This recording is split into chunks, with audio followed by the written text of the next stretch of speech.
Real YouTubers talk about megas. They aren't in the game, but people still like to hear about them. Oh yeah, wrong scene. Hello. It's you guy. So, okay, there I was. Recording on laptop. Making video. I was thinking about what I wanted to record today. That's the truth. I thought to myself, what am I going to record today, Wolf? And I was going through my notes of video ideas because I don't always come up with them on the day. And I thought I would do something that I've kind of like had in the backlog for a while. Something. Oh wait, this doesn't go up today. Oh, that's fine. Okay. Today. So it's Friday. No, it's Thursday. No, it's Friday. Okay, guys. Okay, so it's Friday, and today I'm posting the match versus Aaron. But in general, I still wanted to record today. So anyway, in my backlog, I had some ideas, and one of those ideas happened to be Mega Evolution. Now, as I mentioned, as I alluded to in our artful intro, there is no Mega Evolution in Sword and Shield. However, I have a feeling it's going to return at some point. That's just my gut instinct. I do have a feeling that Mega Evolution will come back sometime in the near future.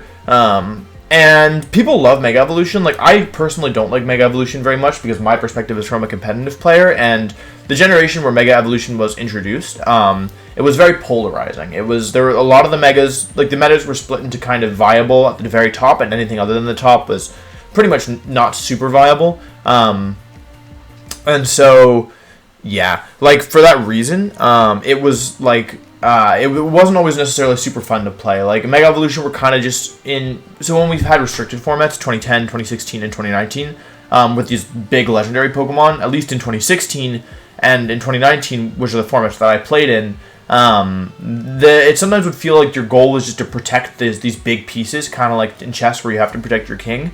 And Mega Evolution felt kind of like a lesser extent of that. Like, whoever used their Mega Evolution better often would have a chance at winning the game. And so basically these Pokemon were on a pedestal, and they were a lot better than other Pokemon when they were first introduced. Now, I would say in Generation 7, they fixed a lot of the issues. They made them a lot, the ones that were so incredibly broken, like Kangaskhan, and Salamence. Well, Salamence was kind of, meh, but, it wasn't meh, but it wasn't, they weakened Salamence, they really weakened Kangaskhan, a bunch of stuff like this. So, basically, I didn't have as much of an issue with it in Generation 7, but I think I was so scarred from Generation 6 that I just never really loved Mega Evolution as a concept. I like some of the Pokemon, like I've used a bunch of these Pokemon in tournament, including some of the weirder ones. I've actually done well in tournament with many of these weirder Mega Evolutions, or less common Mega Evolutions.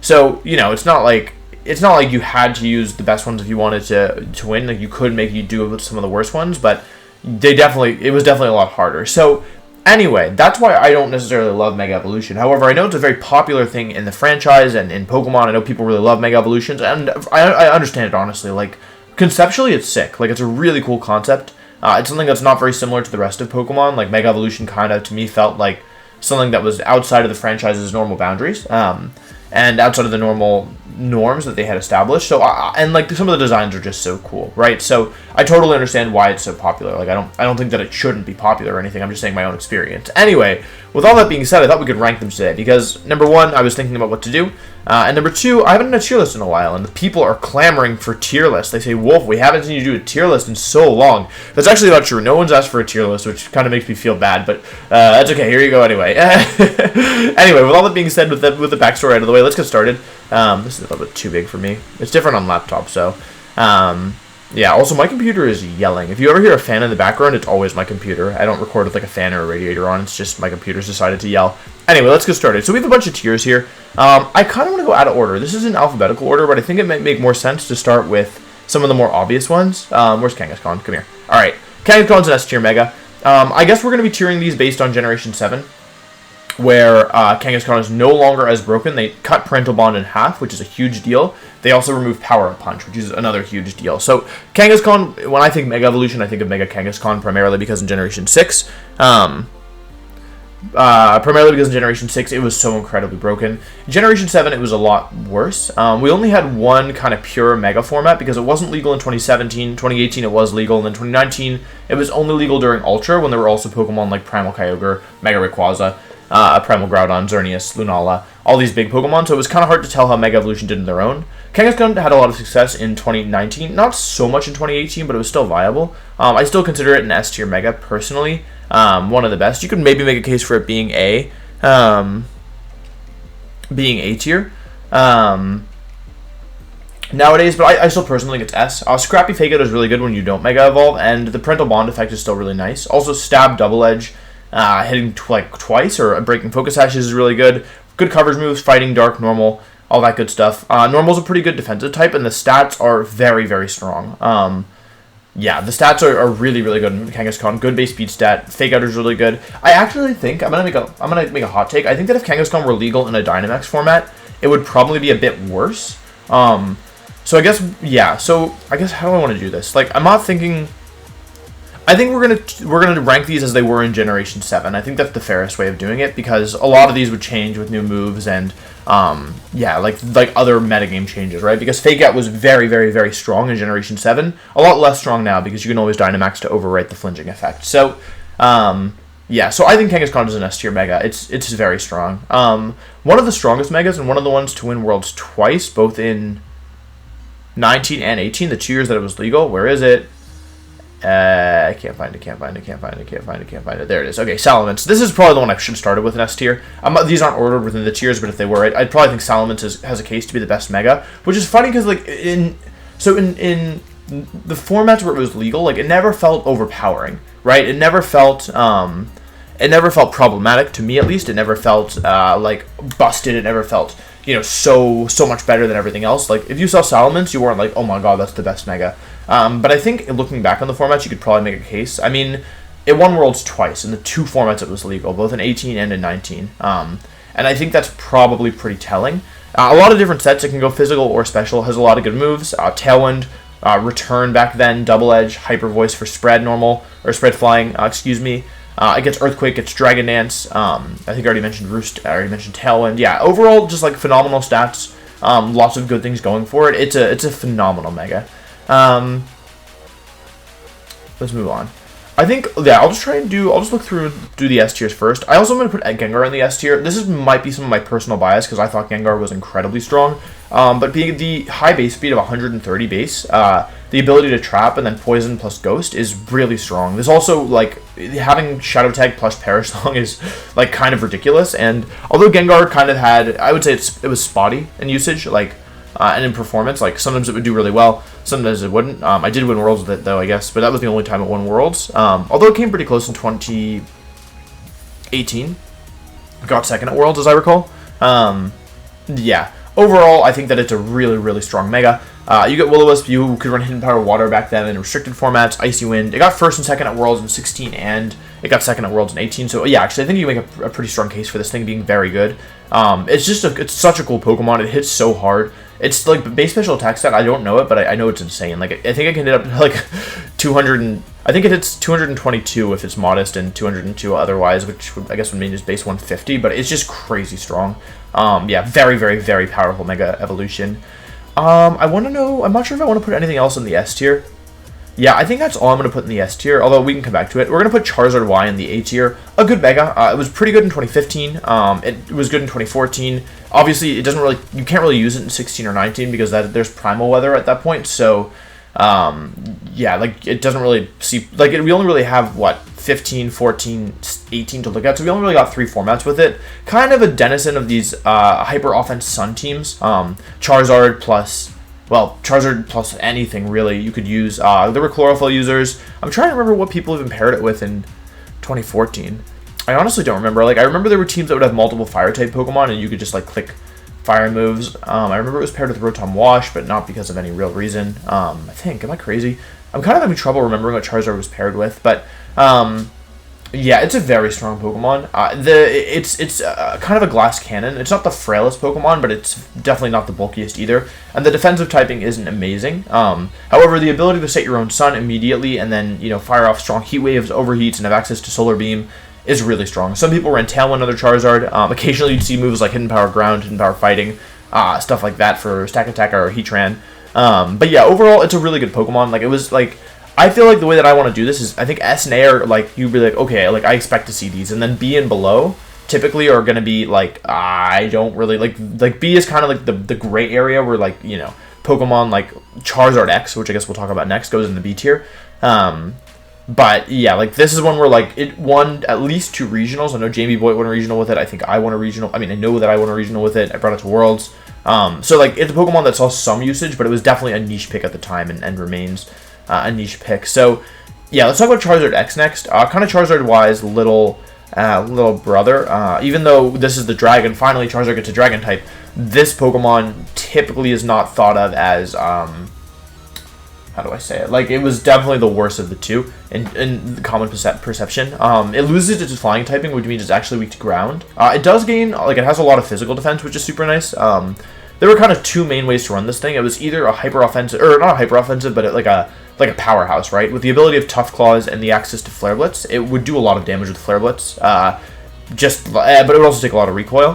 Flare Blitz, Dragon Claw, sometimes Tailwind, sometimes Earthquake, sometimes Dragon Dance, sometimes Protect. Like, not even every set ran Protect, as I recall. So, yeah, just an offensive Juggernaut that could output a lot of damage with its strong offensive typings. Obviously, Dragon is only resisted by Fairy and Steel, and both like Fire matches up positively against both of those. So that's one reason why Charizard X was strong. I actually preferred a more defensive set. I would use it as a kind of a defensive linchpin on my team where Will-O-Wisp, Roost, Protect, Flare Blitz, and you know it was super fast. So you could use it against Kangaskhan, you could use it against Physical Landorus T because it outsped that. Good against Amoonguss, obviously. Not very good against T-Trend without Earthquake, but yeah, overall, those were kind of the 2 main sets, and it did see some play. Like I mentioned, it did win 2 regionals, so it wasn't like an awful Pokemon by any means, but it was definitely a niche pick.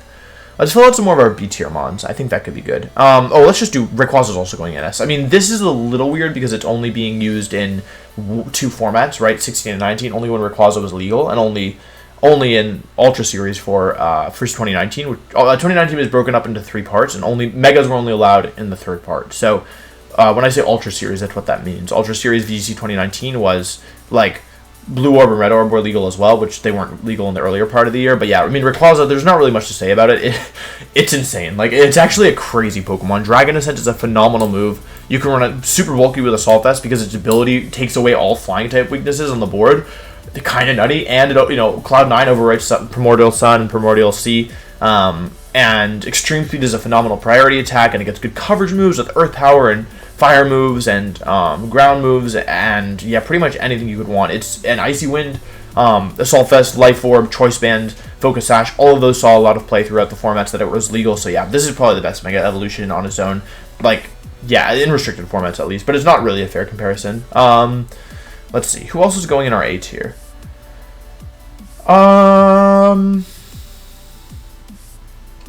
Metagross. Yeah, Metagross is an A tier Pokemon in my opinion. It was not phenomenal in 2015 when it was first introduced. I don't believe it was legal in 2014. 2015, 2016 when it was first around was not considered great. I think it saw some usage. Like, I remember a team with Mega Metagross and Hydreigon that I think was used either by Canadian players or in Canada. So like, it was used a little bit, but overall, not considered a super strong Pokemon. You do lose Clear Body when you Mega Evolve at the the benefit of Tough Claws, which is a phenomenal ability, and you get way faster. Also keep in mind when Metagross was introduced back then in Generation 6, the speed boost the speed changes didn't activate immediately. So if you wanted to use Mega Metagross, you would have regular Metagross speed stat until the next turn. So you might have to Mega Evolve and Protect, for example. It saw a lot of play in 2018. It was used on Psy-Spam teams with the introduction of Tapu Lele. You could use, power up your Metagross's Psychic type Zen Headbutt with Tapu Lele. It was a 1.5 times boost back then, which was crazy. It has things going for it. Like, it has Meteor Mash, it has Iron Head, it has Ice Punch, it has Bullet Punch. Stomping Tantrum was used. The standard set was some 4 out of Protect, Zen Headbutt, Ice Punch, Iron Head, Stomping Tantrum, and Bullet Punch. So kind of pick and choose from there. Ice Punch obviously very good against Landorus T, and it naturally outspeeds it and has Tough Claws, which boosts it. So overall, it is a good Pokemon. Like, I think in Generation 7, you would definitely put it in the A tier, but I don't think it's an S tier Pokemon personally, and it kind of feels like it requires, like, it needs the right team. It's not as splashable, right? Like, if you're using Mega Metagross in general, you're going to have to be pretty intentional with what you build around it, whereas some of these are, in my opinion, a lot more flexible with how they're used. So, yeah. Let's see. I'm going to put Lucario in the B tier. I think that might be a little high for it, but yeah. Actually, I think Lucario and Blaziken are both B tier Pokemon now that I think about it. These are Pokemon that they did see some usage in certain formats. Blaziken was okay in 2015. I would have liked to put Blaziken like down here. Like, no, I mean, realistically, I probably would have put Blaziken down here, but it did get some usage, and it was used with Bisharp. There was a Blaziken Bisharp team that was going around, and I think it was actually pretty strong, personally. Actually, no, I lost to it. Yeah, I lost to a Blaziken Bisharp at Nationals, so there you have it. So these Pokemon their Mega Evolution says, okay, you were not great at anything before, both Blaziken and Lucario. Neither of you were really good Pokemon before, and what we're going to do is we're going to make you really good in one aspect. So for both of them, it's offense, right? Mega Blaziken gets a lot of base stats. It does raise Blaziken's mediocre bulk. It raises Blaziken's mediocre bulk, makes it less mediocre, but decent at best. And same with Lucario, like, these are Pokemon that might be OHKO'd by strong neutral hits, and now they probably will survive them, now that they're, mega, but the real thing is that it gives them offensive ability. So Lucario especially gets adaptability, which, powers it up significantly, and the speed increases is nice on both. It changes things a good bit, and Blaziken obviously has speed boost, but being base 100 versus, I believe, base 80 is kind of a big deal, especially in these formats where base 100 was a big milestone. So Lucario could go physical or special. It was used in both. It had some play actually in 2019, now that I remember. Yeah, actually Lucario wasn't that bad. It saw some play in 2019, in part because I think Xerneas was popular. It was used with Xerneas, Lunala, and then Mega Lucario was actually a core, and I mentioned Mega Blaziken saw some play in 2015, so that's kind of supporting what I mean here when I say, like, these were more niche picks of Megas, but they still had enough going for them where if you saw one, you weren't like, oh, like, well, like, they don't really have a Mega Evolution in this game. Because that's like, you were like, oh, okay, like Lucario, Xerneas, Lunala, Incineroar, Amoonguss was really hard to beat. Like, it was actually a really good team, and Blaziken Bisharp was also legitimate back in the day, so, yeah. At the end, I'm just going to be, like, trashing on all the Megas since I've done it this way. I'm going to go ahead and put these here as well. Tyranitar, and we'll do Venusaur next. Venusaur. Mega Tyranitar I actually really liked. It was good in 2018. It might seem a little weird because, like, Tyranitar is already a good Pokemon, and, like, it doesn't necessarily need, like, you might argue that it benefits more from the item, for example, something like a weakness policy, rather than using it to commit your Mega Evolution. I personally really like Tyranitar as kind of a one of two Megas on a team, where if it was, if the time was right, you could Mega Evolve, because the increase in stats, I mean, you take Tyranitar, who, I mean, we've been playing 2020, right, and everyone knows Tyranitar is a very strong Pokemon, so you're taking 2020, and then, you are, you're thinking about how good Tyranitar is in that format, and then you think about what if Tyranitar had 100 more base stats and could reset the weather if it was overwritten, right, just by Mega Evolving once, so, yeah, when you consider all that, I feel like it makes sense why I think Mega Tyranitar was good. The increase in base stats is really helpful, and although some of the points go to special attack, the overall increase in the bulk, and I think it gets a slight power increase as well in the attack stat, and maybe some speed. I think 10 base speed, as I recall. It can be really nice. Yeah, actually, like, for example, Mega Tyranitar could outspeed Tapu Koko after a Dragon Dance, whereas regular Tyranitar could not. So, if I'm remembering correctly, I believe that's correct. So, yeah, overall, I think that it was a really strong pick. It was a niche pick, right? Like, the thing about using the B tier Megas is, and we'll just go ahead and throw Venusaur in here as well. The thing about using these Megas is that, like, it wasn't that they were inherently bad. It just meant that there was, like, already a big drop off between these, like, 6 to 5, and maybe more if I've missed any, because I'm just kind of glancing through quickly. There was a big drop off between these 5/6 and these already. So it was less about that these Pokemon were bad, and it was more that the opportunity cost of not using something like Mega Salamence, and instead using something like Mega Blaziken, in general, as there were situations where these Pokemon were better than these, for sure. But in general, like, the opportunity cost is very high, because you can only Mega Evolve one Pokemon per battle. And because of that, you normally didn't want more than 2 Mega Evolutions on a team. So, yeah. Anyway, Venusaur, really bulky Mega Evolution, saw a good bit of play in 2015 and 2014, maybe a little in 2016, I don't remember, but really almost none in 2018 and 2019. I'm still going to put it in the B tier, though, although maybe C tier is fair, but I think that, like, there's a lot of bad Pokemon down here, so, yeah, we're gonna, I think Venusaur is similar, at least in overall goodness, to these other Pokemon. It was very bulky, used with Leech Seed, used with Synthesis, used with Giga Drain. I want a regional with it as one of my Megas, and yeah, overall, I feel like it was, like, the real thing was that most Mega Evolution, like, everything on here has played their Mega Evolution more or less offensively. You could maybe make a case for Tyranitar being more of a defensive Mega, but in general, the metagame really favored more offensive Megas than defensive Megas, and so if you wanted to play kind of like a Stally style, which is a style that I personally like, or liked at least more back then, Venusaur was a great pick. You could use it to be really bulky. You could play it kind of like Ferrothorn plays nowadays, right? Like, eliminate the counters and then play to an endgame. It also, of course, gets Sleep Powder. In general, though, it played very different than the Venusaur that you might be used to seeing in 2020, which are these fast, offensive Sleep Powder bots. Many Venusaur didn't even run Sleep Powder back in the day. So, yeah, I actually am surprised we didn't see more Venusaur in 2018, because there were, like, of course, you know, like, Tapus on every team, and so, like, this matches positively up against 3 of them. However, like, also there were Pokemon like Salamence and Metagross, so yeah, maybe it makes sense. Okay, cool. Gyarados. I think Gyarados is a C tier Mega. It did win Worlds, which makes me feel... I'll put it in the B tier, like, just for Sajin. Like, it won Worlds, so I feel like we can show it a bit of respect. It gets a lot of stats, and it loses the Flying typing, and it gets Mold Breaker, which means, like, you can ignore Redirection with Gastrodon.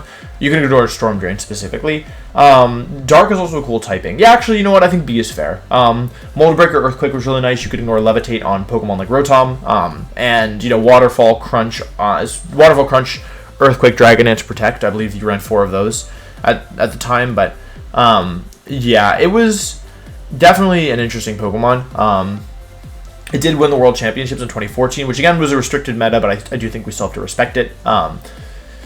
It didn't see much play, honestly. Sajin won Worlds with it, and that was one of the only times I've ever seen Mega Gyarados used, like, where it wasn't just, like, getting destroyed. So, yeah, it's definitely a weird Pokemon, but, yeah, I don't know. I honestly don't know that much about it. I think it was okay. The stats are good. The base stats are already good, and then the Mega Evolution increases the stats. And not being 4 times weak to Electric is nice. And also playing, like, I feel like this was a good surprise pick where, like, you know, like, your opponent wants to, like, they're not gonna, if they don't know your Mega already, you can pretty safely have one free turn where they're not gonna hit you with a fighting move or a bug move, right? Because if you don't Mega Evolve, then, you know, like, those moves are totally ineffective. What I do like about Gyarados, and I like it a bit about Charizard X as well, is that, like, by changing your type from flying to something else, there's certain types that, like, people wouldn't hit you with that are now, like, stronger. For example, like, Charizard X, people would sometimes hit me with electric type moves, and I would change to Dragon, right? Because they would expect Charizard Y. And Gyarados, you can do similar stuff. Not necessarily with electric, but, like, you don't, you know, flying resists fighting, flying resists bug.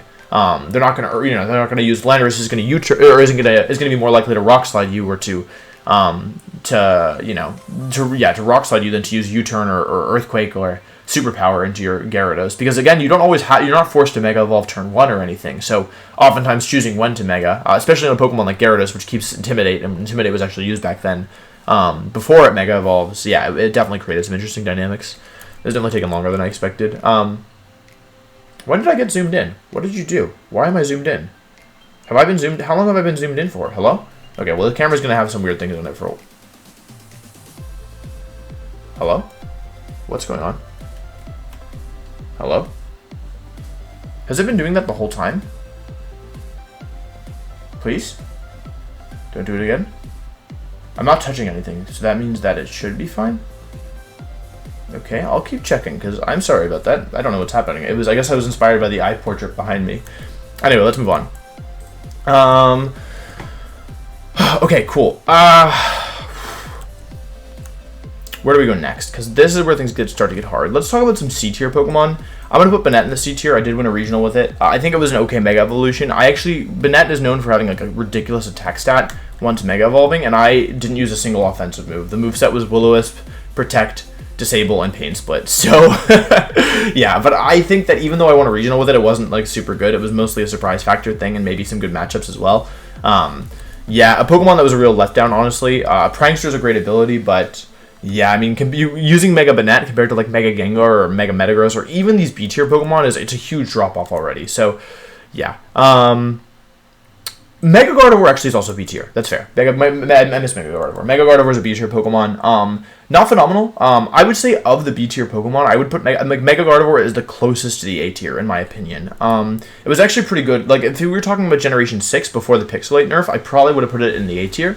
However, Yeah, with the Pixelate nerf, like the damage is actually like Gardevoir was already on the cusp of not doing enough damage, so yeah, like for that reason I am gonna put it in the B tier. It has really good special bulk, good speed, good special attack. Fairy plus Psychic is nice offensive typing if you don't care about steel types, but other than that, it's got pretty good offensive typing. It gets access to Trick Room, it gets access to some good support moves like Will-O-Wisp and Calm Mind. But overall, it's solid. It was a solid pick. It was a lot better in Generation 6 than Generation 7. Partially metagame dependent as well. Though, actually, I think it saw some play in 2018, as I recall. But, yeah, not a bad Pokemon by any means. Like if you had to use a Mega Evolution in B tier, Gardevoir was going to be a solid pick, I think. So, yeah. Moving on. God, some of these are going to be hard to distinguish because they're just pretty bad. I'm going to put Medicham in the C tier as well. Hey, what? No, I'm going to put Medicham in the C tier as well. I would have put Medicham in D tier, but I did get second at US Nationals last year, so yeah. It was a hyper-offensive Pokemon, pretty much good for doing a lot of damage quickly. It had the ability to OHKO Incineroar through at least -1 and maybe even -2 if I recall correctly, though that might be wrong. But yeah, just does a lot of damage, offensive. It saw play in a restricted format, which is always like, what does well in a restricted format is often very different than what will do well in a non-restricted format, but I still think it's legitimate. That being said, I don't think I would put it in the B tier. It had pretty much one result ever in its whole lifetime, as far as I'm aware. So yeah, I don't consider it a super good Pokemon. I missed something. Oh, Mawile should definitely be B tier. Now it's kind of funny because in Generation 6, Mawile was like really, really good. Like I would have put it in the A, or at times I would have put it even in the S tier, but in Generation 7 it saw almost no play. Mega Mawile does like a ton of damage, like with huge power doubling its attack stat and Steel and Fairy being a really strong offensive type.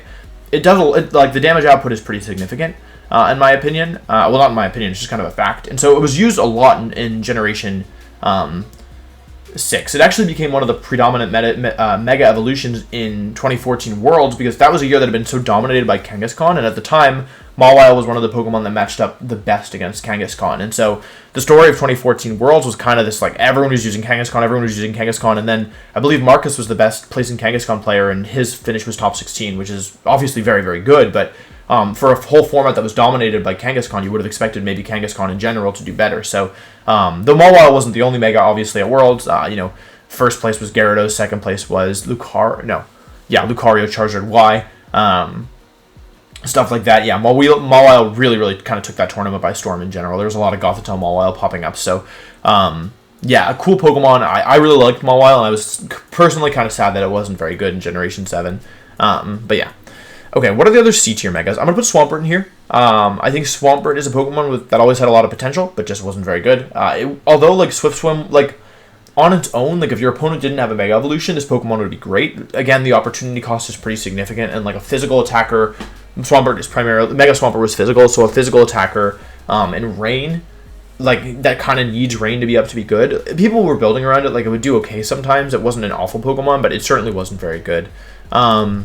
Other C-tier Megas, I put Manectric in the C-tier. I always loved Manectric. It had so much potential, but it just wasn't good enough. Manectric is another Pokemon that I kind of associate kind of similar to Venusaur, where, like, you use it more defensively, and it's not in the same sense as Venusaur, which you use kind of as like Mega Venusaur was a wall, right? It would sit there, it'd be bulky, and your opponent would have to struggle to deal with it. Manectric is kind of like if Tapu Koko was defensive, right? So instead of Electric Surge, it has Intimidati. And instead of, Dazzling Gleam, you run Snarl. So you can really disrupt the opponent's stats, and it's super fast, so it's hard to pin down, really hard to hit. And so you can use it to pivot a lot. Like, kind of a similar role, honestly, to Landorus T, minus the huge physical offense that you have with Landorus T. So, a good Pokemon, like, Manectric is one of the better C tiers. Like, if I were, tiering these, tiering within the tier, I'd put Manectric towards the top of the C tier, but still not very good. Mega Garchomp was not super good. I'm not going to put it in the D tier. Maybe I should start putting some Pokemon in the D tier. It's kind of hard because, like, all the C and D tier Pokemon were bad, minus Mega Steelix, who was very good. I liked Mega Steelix. I think it was a niche pick for a Mega. I brought it to a tournament in 2018. I think it was okay, like, truthfully. I think it wasn't the best Mega Evolution, but of the lower tier ones, I think it was one of the better ones. So, it did a ton of damage. Like, I was playing at Regionals, and someone's Charizard Y, so let's switch it into my Mega Steelix, and I Heavy Slammed it, and Sand was up, and I did like 60% to it. And we both just kind of looked at each other, and we were like, oh, that wasn't what we expected. Absol's really bad. Absol was a really bad Mega. Let's see. Diancie wasn't legal, so we'll just put it in the... We're putting Diancie in D tier, but it's just because it wasn't legal. That's all. Audino was really bad. Ampharos was really bad. I'm just trying to, like, figure this out. Abomasnow was really bad. Aerodactyl, Aggron were really bad. Okay. I'm starting to see the distinction. Okay, let's talk about some of these. Audino, I mean, why? Its ability was better before. I think it gets Healer as a Mega. This is like a defensive Pokemon that, like, it just doesn't do anything. It's like a total waste of a Mega. Ampharos has great special attack, but poor defensive typing, being weak to Ground and Fairy and Dragon. 3 very common types. Some nice resistances to Electric, Water, Fire, Grass, all that stuff, because Dragon isn't terrible defensively, but the low speed stat was just awful. And if you were going to set Trick Room up for a sweeper, like, you probably didn't want to do it for Mega Ampharos. Mega Abomasnow takes Abomasnow and makes it Mega. It's slower. It's like, I like the Pokemon that got slower. I thought that was cool, but like in concept, but in practice, Mega Abomasnow was not worth it. Mega Aerodactyl maybe should be C tier. Like, it had some stuff going for it. It was really fast, like really fast, and like it had Strong Jaw, so you could use certain things, like certain biting moves that would do more damage. But I mean, at least it got Tailwind. I don't think it was as good as the others. Actually, I do think it's down here. And then Aggron, no damage output. Like, most of these like physical attackers that you could intimidate, like, they just couldn't do anything. You would intimidate them, and then it was like, well, that's all you get out of it. Okay, let's just keep going. I think Gallade is probably a C tier Mega. It wasn't awful. You could, of course, run Swords Dance on it, and, you know, maybe that would be good. I almost never saw this, but I do think it's kind of the same thing as Garchomp, which is like, well, Mega Garchomp is actually worse than regular Garchomp, so it's not the same as Garchomp, but it's kind of just like, the Mega doesn't add enough, in my opinion. I feel like they created this thing, they gave it Inner Focus. I feel like they created it to, like, counter Kangaskhan, but it still didn't do it. But although now Inner Focus would prevent Intimidate, so I feel like maybe now this could be a B tier Pokemon, but yeah. I'm not sure which one's Latios and which one's Latios. Yeah, I can't tell at all. I think we're going to say this one's Latios. I'm going to put it in the C tier. Pretty bad. Move it up here. Better of the C tier. Mega Latios, I feel like might actually be a B tier Pokemon, personally. I'm not sure which is which, but yeah, Latios is C tier, Latios is B tier. Like, I know these are really good in singles, but in doubles, they just were really lackluster, is the truth. Like, they just, yeah. I mean, Latios got second at Worlds, but I don't think that it was Mega. I think it was just regular Latios, as I recall. So, yeah. I don't have that much to say about them. Like, they were underwhelming. Like Mega Latios, you'd probably be better off just running regular Latios, and Latios actually is better because it's bulkier. So, like, if you wanted to run Calm Mind or something, Calm Mind Recover, you could do that better with Mega Latios, and if you're running, like, offensive Mega Latios with Draco Meteor, you may as well just, like, it's not as easy to switch in and out, so you may as well just run Life Orb or Specs or something on your regular Latios. Pidgeot was awful. It was cool in theory, but so bad. Mega Mewtwo punching for me. Oh, God. So this isn't a restricted metagame. I think it was pretty bad. I'm not as confident in this one, but yeah, I think it was actually, like, pretty trash, not gonna lie. I feel like this one was slightly better. I'll put them in the... I feel like this one was slightly better. I'd like, maybe something like this. Yeah, the Mega Mewtwo's never really saw much play, truthfully. Like, I'm sure some people use them, and, like, with Tapu Lele, I'm sure they were used a little more. Like, they weren't used in 2016 almost at all, and maybe... Like, I played a Mewtwo at Nationals, but it wasn't Mega. So I can't really speak that much on them, but they were pretty poor choices, in my opinion. Like, to use both your Restricted and a Mega on a Pokemon, you'd want it to be, like, really good, but these things were trash. Camerupt was awful. Slowbro, I'm actually going to put in the B tier. I think Slowbro was okay. This saw some play in 2016. It's a super bulky Trick Room Pokemon, like Trick Room Setter, that can't be crit, and not being able to be crit is actually pretty nice. It's also insanely physically bulky, although honestly, Regenerator is pretty solid as an ability, so losing that kind of sucks, but you could play smart with Slowbro and switch it in and out to, like, you know, get your Regenerator, and then when you wanted to, you could Mega Evolve it. So I think it was actually pretty good. Sableye in VGC was awful, like really, really bad. Pinsir in VGC was pretty bad. Houndoom was... I mean, you could set some with it. I'm going to put Houndoom in C tier. I think Houndoom was okay in some formats. Like, it was probably about as good as some of these other ones, where, like, if you really wanted to build a Sun team, you could, but Torkoal was a lot worse back then, and, like, the premier Sunsetter was Charizard Y, and you can't have both Charizard Y and Mega Houndoom. But, yeah, Mega Houndoom saw some play. Like, people would pair it with a Prankster Sunny Day Pokemon like Sableye and go from there. So, I mean, it wasn't awful by any means, but it was pretty bad. Like, it's one of the lower tier Cs. Mega Lele was a total waste. Mega Scizor, I would say... okay. Like, it was decent. It wasn't a good Pokemon, but, you know, the extra bulk can be nice, and I think it gives a bit of power as well, though most of the time I think if you wanted to run Scizor, you'd probably just run Life Orb or something else, like Scizor, Octoberry even. Yeah. Beedrill, I'm actually going to put in the C tier. There was a period where it was okay in, like, a restricted format because it's so fast and strong when it comes to poison typing, but the defensive stats are horrible. Like, this is definitely a D/C tier kind of Pokemon.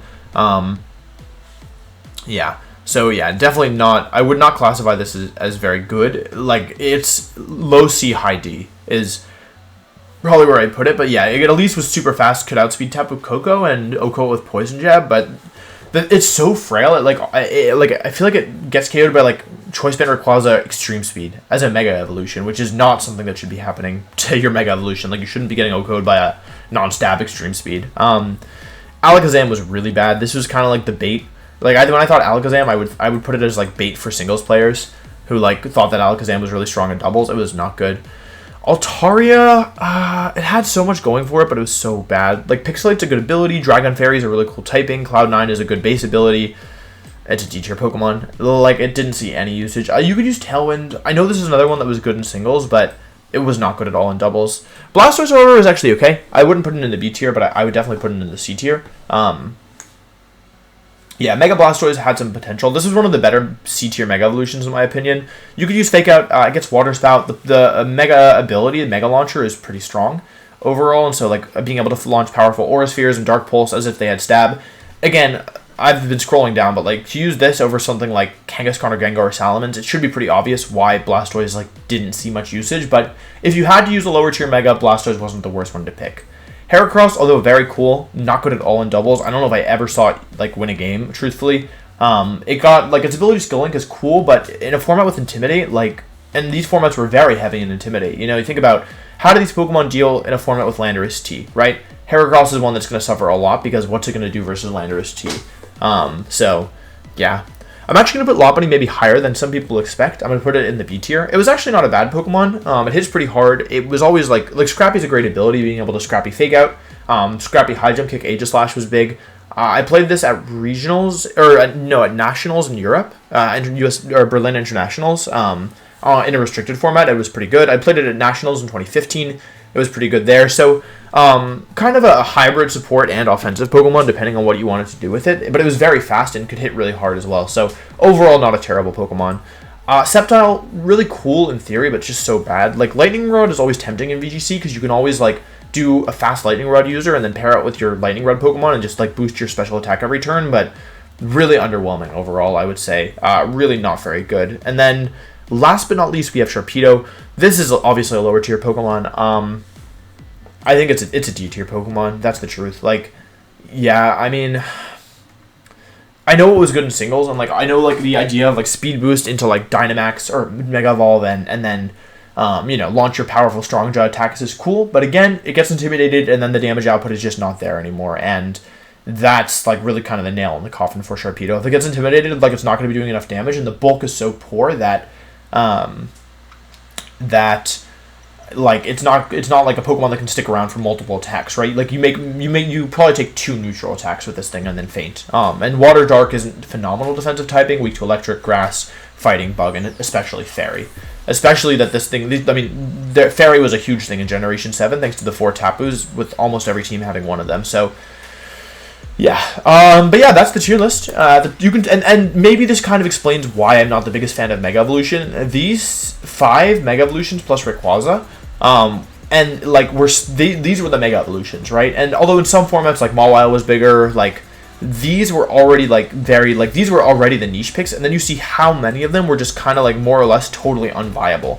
I've even been generous with some of these, like seeing Beedrill and Houndoom in C tier, maybe even Banette in C tier is generous to these Pokemon. So like this whole section was completely unusable. This was like fringe case, like this is your favorite Pokemon, you really want to use it, and you find a good use for it, it can be good, with some exceptions. These were good at times, this was good at times, this was good at times, this one Worlds, of course, but it was pretty much these 5. Like, pick one of the 5, and that was it. And so, as a competitive player, like, that's why I didn't love Mega Evolution, because when I think Mega Evolution, I don't think about how cool some of these concepts are. I think about these 6, right? And how strong they were, and it was, like... And these 2, honestly, kind of not even the best. So, Yeah. So anyway, that's that. Let me know what you thought of this video. I had fun doing it, and obviously it's not super relevant right now because Mega Evolution aren't in the game, but yeah, I'm curious if you all enjoyed it anyway. But yeah, let me know what you think of the tier list. Let me know if there's anything you disagree with on my tiering, and yeah, I think that's it. Thanks for watching, and I'll see you next time. Goodbye.